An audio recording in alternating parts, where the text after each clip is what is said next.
تو آج ہم راولپنڈی ٹیسٹ کے دوسرے دن کے کھیل پر بات کر رہے ہیں۔ میچ میں کافی اتار چڑھاؤ دیکھنے کو ملا۔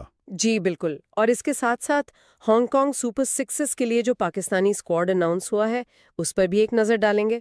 ہاں، تو ہمارے پاس میچ رپورٹس ہیں، کچھ تجزیے بھی ہیں۔ مقصد یہی ہے کہ سمجھا جائے کہ دوسرے دن کے بعد اب صورتحال کیا ہے۔ صورتحال تو دیکھیں کافی بدل گئی ہے۔ کل جب کھیل ختم ہوا تھا تو لگ رہا تھا پاکستان کافی مضبوط پوزیشن میں ہے، جی، لیکن آج دوسرے دن کے اختتام پر ٹھیک ہے پاکستان کو 148 رنز کی برتری تو ہے، لیکن جنوبی افریقہ نے 4 وکٹوں پر 185 بنا لیے ہیں۔ تو مطلب میچ اب کافی بیلنس ہو گیا ہے۔ بالکل، بہت زیادہ متوازن لگ رہا ہے۔ شاید تھوڑا سا جھکاؤ جنوبی افریقہ کی طرف بھی ہو سکتا ہے۔ اچھا، پاکستان نے کل 249 سے آگے شروع کیا تھا اور پھر 333 پر پوری ٹیم آؤٹ ہو گئی۔ وہ سلمان علی آغا اور سعود شکیل کی پارٹنرشپ تو اچھی چل رہی تھی، 70 رنز کی ہوئی۔ جی، وہ شراکت بہت اہم تھی، اس وقت ضرورت بھی تھی۔ سلمان نے 45، سعود نے 66 بنائے۔ لیکن جس طرح کل کا دن ختم ہوا تھا، مجھے تو لگ رہا تھا کہ اسکور آرام سے 380-400 تک جائے گا۔ ایسا کیوں نہیں ہو سکا؟ کیا یہ صرف مہاراج تھے؟ دیکھیں، مہاراج کی بولنگ تو غیر معمولی تھی، اس میں کوئی شک نہیں، لیکن دونوں باتیں ہیں۔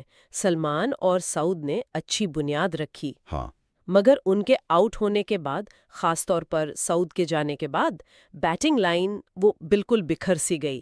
آخری 5 وکٹ صرف 74 رنز پر گر گئیں۔ صرف 74 پر 5؟ جی، تو یہ صرف مہاراج کی بہترین بولنگ نہیں تھی، شاید تھوڑی جلد بازی، کچھ غلط شاٹس بھی کھیلے گئے۔ ٹیل اینڈرز تو بالکل ہی ناکام رہے مہاراج کے سامنے۔ نعمان 6 ناٹ آؤٹ، شاہین 0، ساجد 5، آصف 4۔ تو یہ وہ 50-60 رنز تھے جو کم رہ گئے۔ بالکل، یہ وہ رنز تھے جو نفسیاتی طور پر بہت فرق ڈال سکتے تھے، خاص طور پر چوتھی اننگز کو دیکھتے ہوئے۔ اور کیشو مہاراج کی بات کریں، کیا زبردست واپسی ہوئی ہے ان کی۔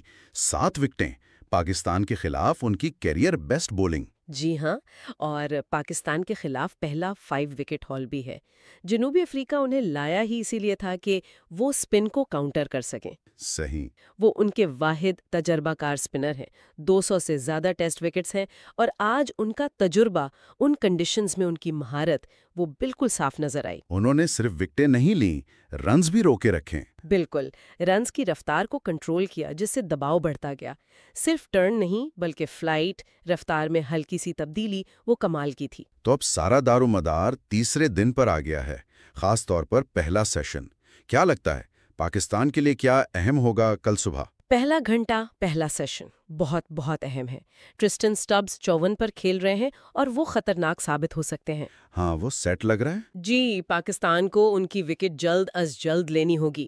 اگر صبح کے سیشن میں پاکستان 2-3 وکٹیں نکال لیتا ہے تو وہ دوبارہ میچ میں بہت مضبوط پوزیشن میں آ جائیں گے۔ اور جنوبی افریقہ کے ٹیل اینڈرز کو بھی جلدی آؤٹ کرنا ہوگا۔ بالکل، انہیں رنز بنانے سے روکنا ہوگا۔ یاد رکھیں، چوتھی اننگز میں اس پچ پر بیٹنگ آسان نہیں ہوگی۔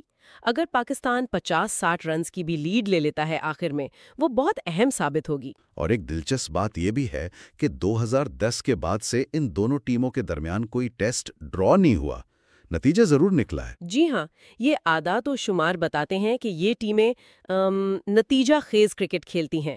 پچھلے 13 میچز میں 9 جنوبی افریقہ جیتا، 4 پاکستان۔ تو لگتا ہے اس میچ کا بھی نتیجہ آئے گا۔ امکان تو یہی ہے، لیکن یہ بھی یاد رکھنا ہوگا کہ پاکستان کا ہوم ریکارڈ بہت مضبوط ہے۔ پچھلے 3 ہوم ٹیسٹ جیتے ہیں انہوں نے۔ اچھا، پاکستان کی بولنگ میں آصف آفریدی کا ڈیبیو ہوا، 39 سال کی عمر میں 2 وکٹیں بھی لیں۔ ان کی عمر پر کافی بات ہوئی تھی۔ جی، بات تو ہوئی تھی، لیکن دیکھیں انہوں نے ڈومیسٹک میں مسلسل پرفارم کیا ہے، خاص طور پہ ریڈ بال میں۔ آج 2 اہم وکٹس لے کر انہوں نے اپنے انتخاب کو کسی حد تک درست ثابت کرنے کی کوشش کی ہے۔ اور نعمان علی، ان سے کل زیادہ توقعات ہوں گی؟ بالکل، نعمان علی سے کل بہت امیدیں وابستہ ہوں گی، کیونکہ اب پچ سے اسپنرز کو یقیناً مدد ملے گی۔ ان کا کردار کل بہت اہم ہوگا۔ اچھا، اس ٹیسٹ میچ کی گرما گرمی سے تھوڑا ہٹ کر ایک اور خبر ہے۔ Hong Kong super sixes tournament کے لیے پاکستان کے اسکواڈ کا اعلان ہوا ہے۔ جی، یہ ایک دلچسپ فارمیٹ ہے، 6 سائیڈ۔ 7 نومبر سے ہانگ کانگ میں ہوگا، 12 ٹیمیں ہیں، عباس آفریدی کو کپتان بنایا گیا ہے۔ عباس آفریدی کپتان۔ جی، اور اسکواڈ میں کچھ نئے نوجوان نام بھی ہیں: عبدالصمد خواجہ، محمد نافع، معاذ صداقت، محمد شہزاد، سعد مسعود، شاہد عزیز۔ تو یہ نوجوان کھلاڑیوں کے لیے اچھا موقع ہے؟